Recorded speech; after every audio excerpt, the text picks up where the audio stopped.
Om Namo Bhagavate Vasudevaya. Srimad Bhagavatam, Canto 7, Chapter 9. Prahlad pacifies the Lord with prayers. Text number 38. Etam Rityag Rishi Deva Jasha Avataraya.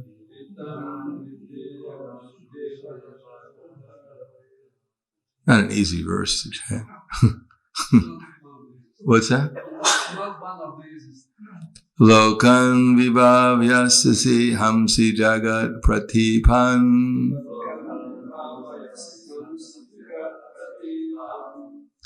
Dharmam mahapurusha pashi yuga nivrittam. Chanakalo yad abhavas triyoga yugo ta satvam.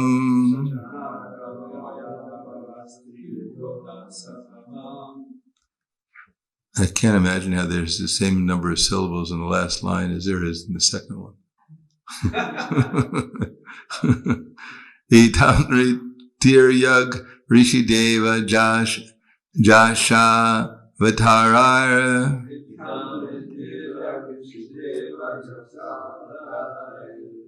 Lokan vibhavyasi hangsi jagat pratipan. Dharmam mahapurusha pashi yuganritam.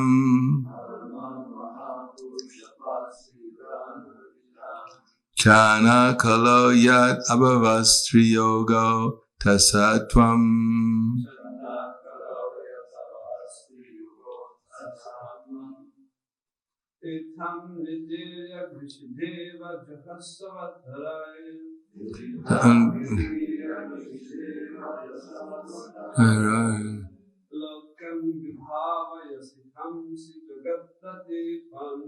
Lokan vibhavyasi hangsi jagat pratipan.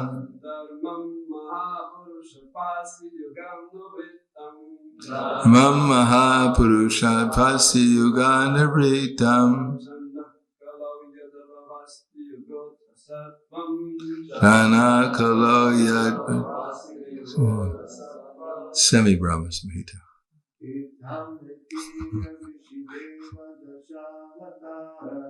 Itam Siddhya Deva Jayasvaraya.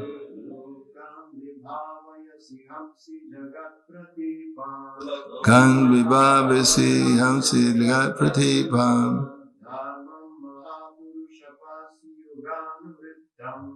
Mam mahapurushat pasi yuganavritam.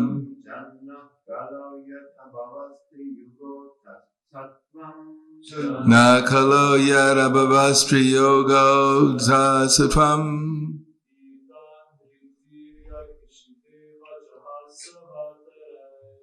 Tam saididrigna rishi deva jahashavataraya. Lokan vibhavasi hangsi jagat pratipan.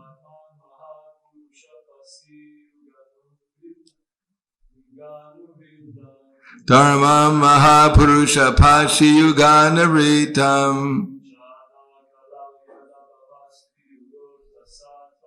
Jana kalo yadabhavastri yogo tatatvam. Mataji.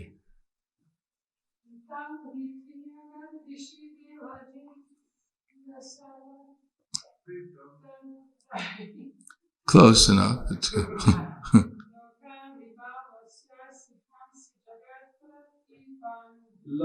and vibhavasi hamsi jagat pratipan.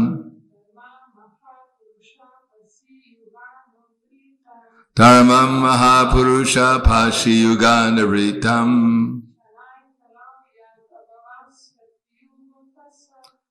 Chana kalo yarabhavastri yogota satvam. Itam.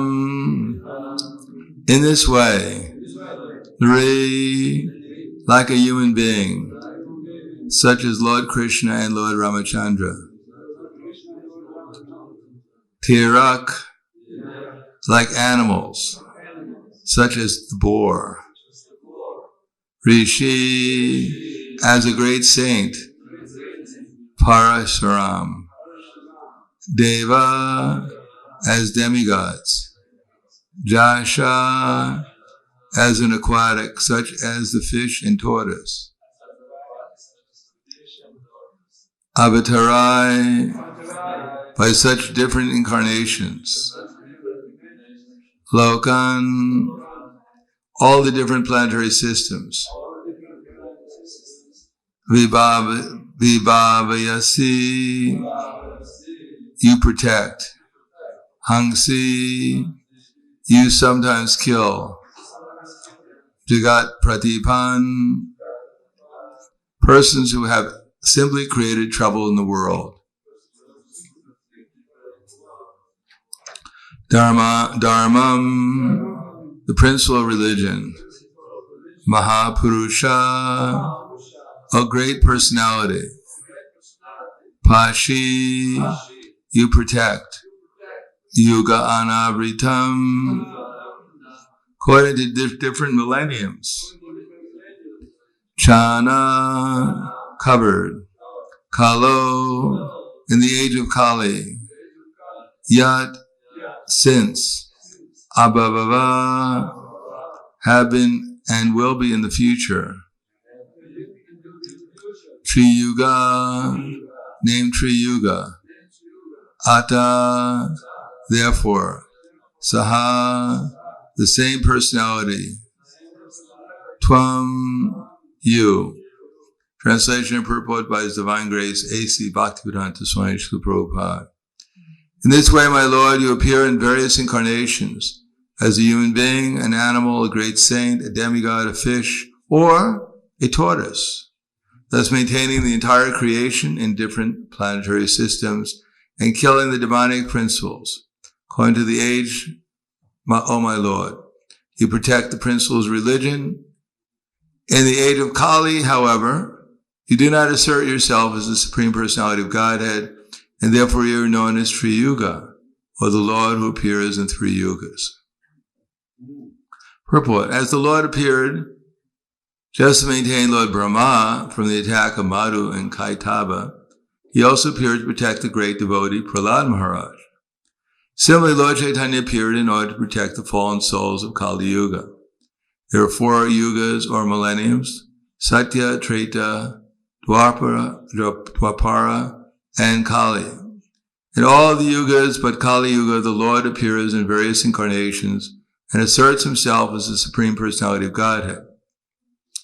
But although Lord Chaitanya Mahaprabhu, who appears in Kali Yuga, is the Supreme Personality of Godhead, he never asserted himself as such. On the contrary, whenever Sri Chaitanya Mahaprabhu is addressed as being as good as Krishna, he blocked his ears with his hands, denying his identity with Krishna, because he was playing the part of a devotee. Lord Chaitanya knew that in Kali Yuga there would be many bogus incarnations pretending to be God, and therefore he avoided asserting himself as the Supreme Personality of Godhead. Lord Chaitanya Mahaprabhu is accepted as the Supreme Personality of Godhead, however, in many Vedic incarnate literatures, especially in Srimad Bhagavatam. Krishna Varnam Tvisa Krishnam Sanglopangasra Parshadam Jagnai Sankirtana Prayer Yantihi Sumedasaha. In Kali Yuga, intelligent men worship the Supreme Personality of Godhead in the form of Sri Chaitanya Mahaprabhu, who is always accompanied by his associates such as Nityananda, Advaita, Gadadhar, and Srivas. The entire Krishna consciousness movement is based on the principles of the Sankirtan movement, inaugurated by Sri Chaitanya Mahaprabhu. Therefore, one who tries to understand the Supreme Personality of Godhead through the medium of the Sankirtan movement knows everything perfectly. He is Sumedasa, a person with substantial intelligence. Translation again. In this way, my Lord, you appear in various incarnations as a human being, an animal, a great saint, a demigod, a fish, or a tortoise, thus maintaining the entire creation in different planetary systems and killing the demoniac principles.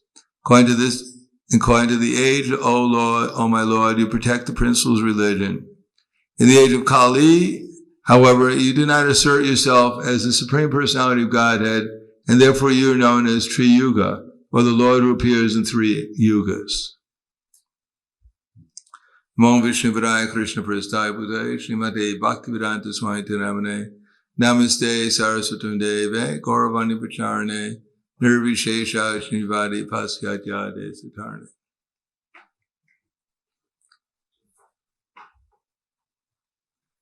In the 4th chapter, when Arjuna asked Krishna that the sun god is senior to you, so how is it that you're telling me that before you spoke this Bhagavad Gita to him? So then Krishna says, Ajopi son of Avyatma, Bhutanam Ishvaropi son, Prakatim Swam Adishtaya, Sambhava Yatma Maya, that although I'm unborn, my transcendental body never deteriorates, and although I'm the creator, although I'm the source of all beings, still I descend in every millennium in my original transcendental form. So Krishna is coming just like it describes, or appearing in incarnations as it's described, just like the waves of the ocean. There are incessant waves of the ocean. So there are incessant incarnations. Yada yada hi dharmasya, glanir bhavati bharata, abhyutanam adharmasya tadatmanam trijamyaham. Whenever there is a rise of irreligion and a predominant disappearance of real religion, yada yada hi dharmasya, glanir bhavati bharata. Whenever religion is threatened by the rise of irreligion, then he appears millennium after millennium. Paritranaya sarunam, vinashaya judiskritam, dharma samstapanartaya, sambhavam yuge yuge. In order to protect the pious and to annihilate the miscreants, as well as to reestablish religious principles, I appear millennium after millennium. Janma karma tami divyam evam yoveti tatvataha tyatvadeham panarjanma naiti mam eti sorjana. That anyone who knows about the transcendental nature and truth by practical experience of my appearance and activities, he doesn't take birth again in the material world, but actually attains to the spiritual world. So in other words, all we do is have to find out or realize Krishna, and then we go back to the spiritual world. Specifically, how he's appearing in his internal energy and how his activities are all divine. They're all spiritual under the internal energy. So why don't we experience that? Vita, raga, bhaya, krodha, manmaya, mamupashitya, bhava, jnana, tapasa, putamabhava, agata. Being free from attachment, from fear, and from anger. Being fully absorbed in me and taking refuge in me. Many persons in the past became purified by knowledge of me, and thus they all attained transcendental love from me. Well, we have only 3 problems, so that's easy. We just have to take the 3 problems. We can go back to the spiritual world. Attachment, fear, and anger. Little things to take care of. Just brush them off and we'll be back in the spiritual world. And Prabhupada in the purport defines what attachment, fear, and anger mean in our practical existence. That attachment means we're attached to the material energy. Anyone notice they're a little attached to their body? No, I guess. Anyhow, you always learn something new. Because we're in the material concept of life, we can't conceive of anything beyond what we're perceiving as matter. We don't conceive that there's such a thing as spirit. Everything appears to us to be material. And even if we do know that I'm not this body, still our whole experience is negative, practically speaking. Although we may imagine in the material world there is something positive, but ultimately it all turns out to be negative. Because even we find our soulmate and we fall in love, we fall out of love after some time. Or we have to leave our love and we don't know where we're going. Or our love leaves us. or our loves find someone else who's more lovable than us. We find someone else more lovable. So, it's always complicated. And there's always disappointed. At the end of the life, if you accumulate great material resources, fame, honor, material wealth, material education, and you're leaving this world, and if you spend your whole life accumulating these things, how frustrating it is. You're about to lose everything. And after working so hard, if you got a book from the Hare Krishna movement and just read something about reincarnation, you may be fearful. What's my next life going to be like?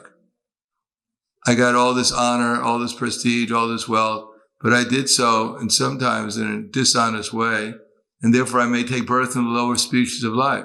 So how much one will lament at the time of death? You have some honor for a fraction of a second, and then you wind up as a dog somewhere. Or as Prabhupada said in couple of lectures, actually he was pointing it out, that one astrologer was saying that the former Prime Minister of India, he took birth in Europe before the EU, though, as one of two dogs in Sweden. He was a prime minister for decades, so powerful, and one of the second largest, or maybe even at that time the largest country in the world. He leaves his body and he takes birth as a dog. Not only a dog, but in Sweden. Doesn't have exactly the same climate as India. Not only that, but he's one of two dogs. He doesn't even get his own dog bowl. He has to share it with some other dog. And it could have been formerly a dog from a Muslim country, for all he knows. Could have been a Pakistani dog. Now we got to fight with him as a dog. How embarrassing. But he's not embarrassed, because at least he took birth in a European country.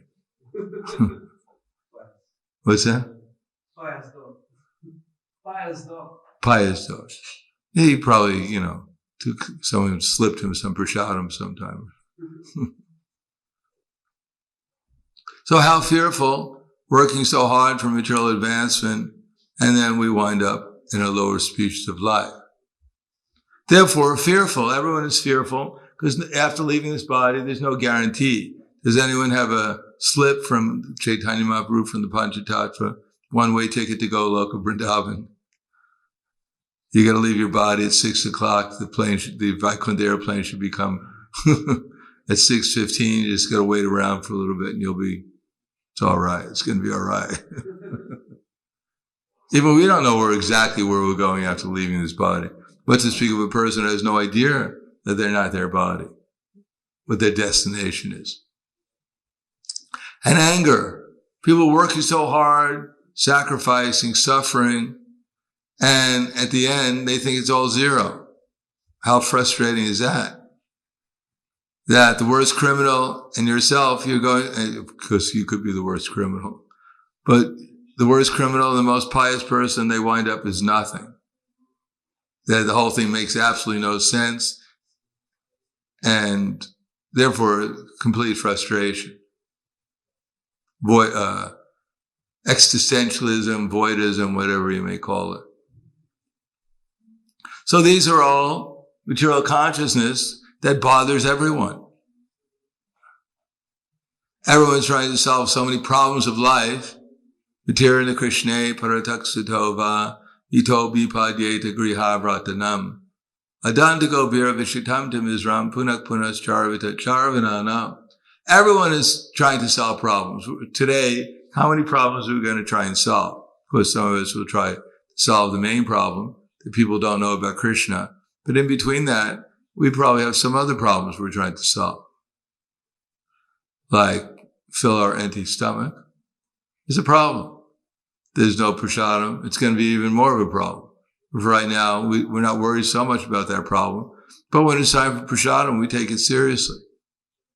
If someone says, oh, don't worry about it. Your stomach will be empty tomorrow. It's empty today. Don't bother. I'll fill it up tomorrow. Yeah, sure, why not? I can skip a few days. I got a lot of things to do anyhow. No, we'll take that problem seriously.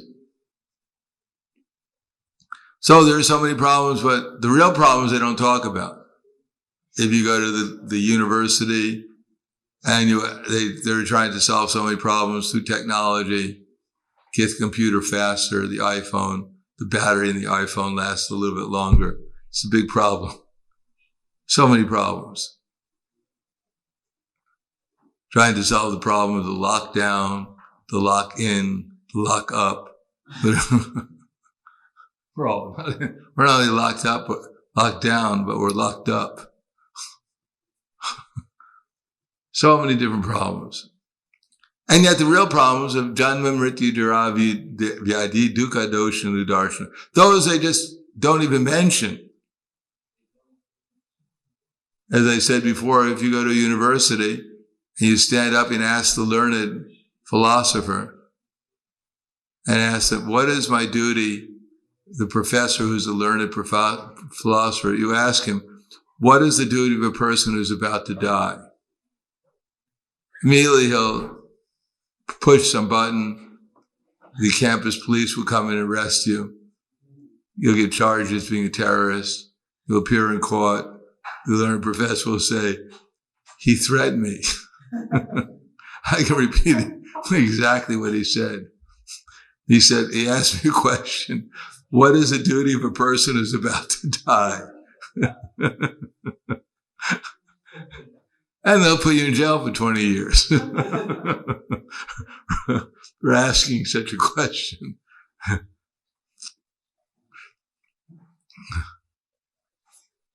So that's the position of our modern society. If anyone ever dare ask such a question, what is going to happen to us when we die? Then we'll get in trouble for disturbing everyone's mind.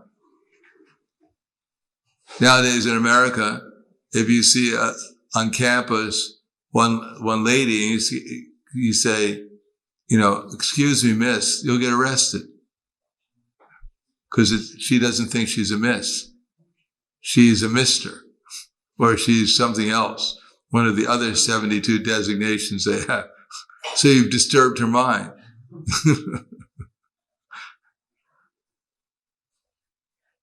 So that's the state, that's how people's consciousness. As I said, when they were doing some interview on campus for the students in Oregon, in one of the universities of Oregon, and the interviewer would stop the students and say, now if I told you I was actually a Chinese girl, 6'5" tall, what would you say about that?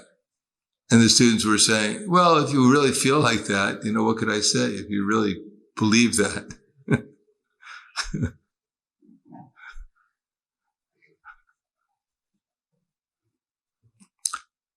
Therefore, people are fearful, they're attached, they're frustrated, angry, and they're completely bewildered.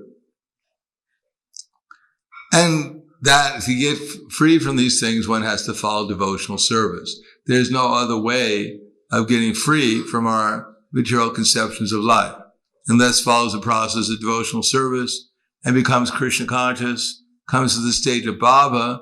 So at the stage of Bhava, all our misconceptions are cleared away by the ecstasy of Bhava. Then the result is it doesn't really matter, or it does matter, but just by understanding everything theoretically won't get us free from this attachment, fear, and anger. We have to voluntarily give it up. In other words, these thoughts will go through our mind. If we give them up, then, and if we perform devotional service, in other words, while we're performing devotional service, if we don't become attached to these thoughts, we give them up, as Krishna says, masuchaha, give up your worrying, these misconceptions. Then the result is that we'll be in ecstasy, remembering Krishna. And if we don't give them up, then we'll simply carry them around with us. Maya will, if she sees, oh, you really want my association, I won't leave you. She goes, oh, boo. Oh, don't say that, Maya. Say what? Boo. The Maya will just walk around with us eternally. no, Maya, please don't say that again. Boo. Oh, no. So unless we're willing, Maya goes, boo, and we go, big deal.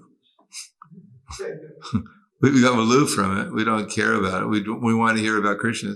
Maya, can you say something about Krishna instead? It's pretty boring, Boo, boo, boo. Say something a little bit more important.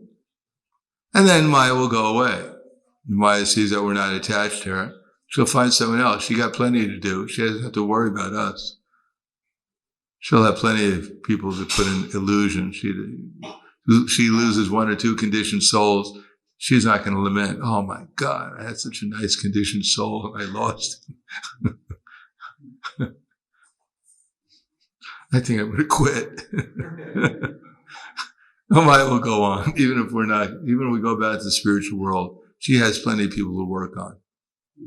She's not going to be out of a job. Maya's unemployed. Oh no. Maybe you can find her a job somewhere. Therefore, Krishna is coming millennium after millennium in so many different forms, just so that we can get out of this material conceptions. That's all. There's nothing. He's not coming here for a vacation. He's not coming as a fish because he heard the water's good here. Decided to check it out. It's nothing like that. He doesn't come here to, to lift Mount Meru on his back because really he has an itch. He's in the spiritual world. He asked all his devotees to scratch it, but they just wouldn't do it out of reverence. So he came here and he was happy they finally put a mountain on his back so he can get rid of the itching sensation. No, he's only coming for the same purpose, to give us the knowledge to become devotees so we can vanquish our own material conceptions of life, become free from becoming an asura. And especially in this age, he's made the process as easy as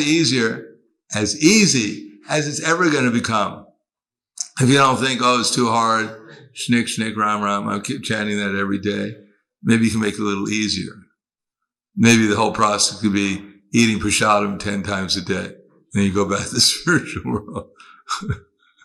No, he's made it as easy as it could possibly be. And if we don't like this one, then we have to wait for the next era, yuga. We are so fortunate to take birth as a human being. And then we can try meditate for 10,000 years and see if that's any easier.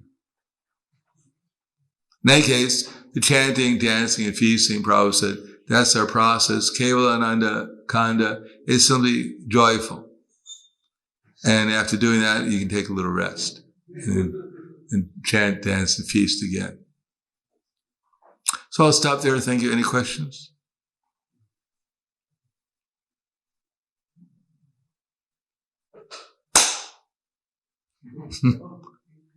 The Panchatattva is asleep.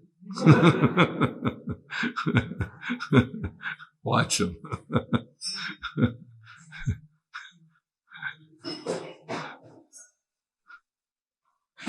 Anything? Any question?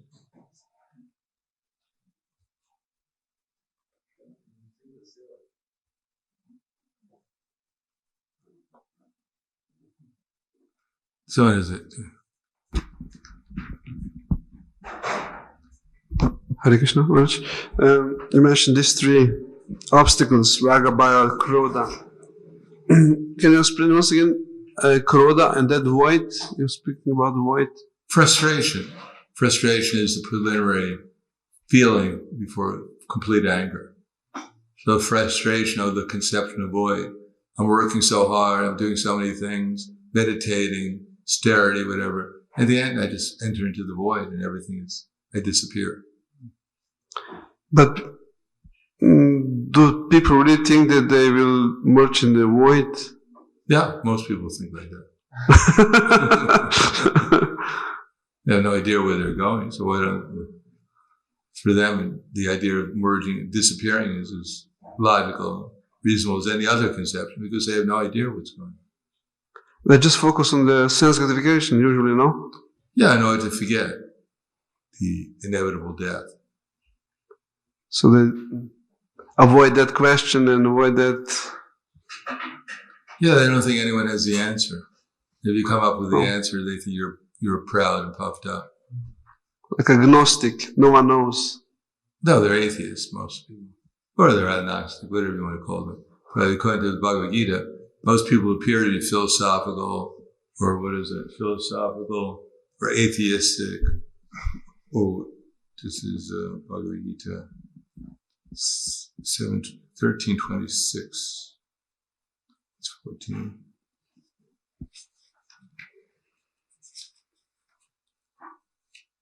Some of the people may appear to be atheistic or agnostic or philosophical, but actually there's no knowledge of philosophy. Mm-hmm. You know, it's the age of ignorance. People are just in ignorance. They don't know what's going to happen, so they're pessimistic. They always think about the worst possible scenario. I remember one time I was in Soho Street, and one devotee walked in and he said, "Oh my God, I can't believe what I just saw." The devotee went out to bloop. So he had all his belongings. He was just leaving the temple. And when he went out, there were two street people. They got into a quarrel with each other. And one of them out of his boot pulled his sword out of his boot and speared the other street person, and kept on sticking the sword into him again and again and again until he looked like a sieve. And then finally, they couldn't take it. An ambulance would do. They actually flew in a helicopter. The homeless person who had the sword from his boot, he just walked away. I don't know if they ever caught him, but they flew in a helicopter to take care of a homeless person. Of course, he died. You know, in a pool of blood. But anyhow, their idea is that this is the whole thing. If you die, the whole thing's over, and therefore, it doesn't matter. Even the he's brain dead. You just put him on a life support, and they just, keep him for years on this life support. He has no brain. He's nothing. Probably, as soon as they take the life support, he's gone. But they keep him there for years because they're afraid he might die. Because they have no idea what's going to happen. So they'll spend billions of dollars, keep people alive, completely useless, suffering, like anything. I mean, you go to Russia, you can go to the Lenin's tomb, and his body is still there, frozen. They don't want him to leave. Too late. Yeah, probably he's become a capitalist, but my God, I should have become a capitalist. They would have let me go.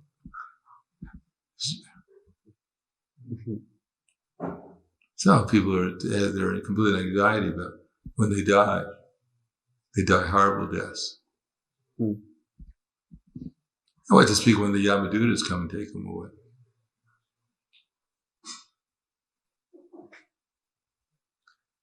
Anything else? Thank you very much. Grantaraj Srimad Bhagavatam ki jai, Srila Prabhupada ki jai, Gaur Premanande.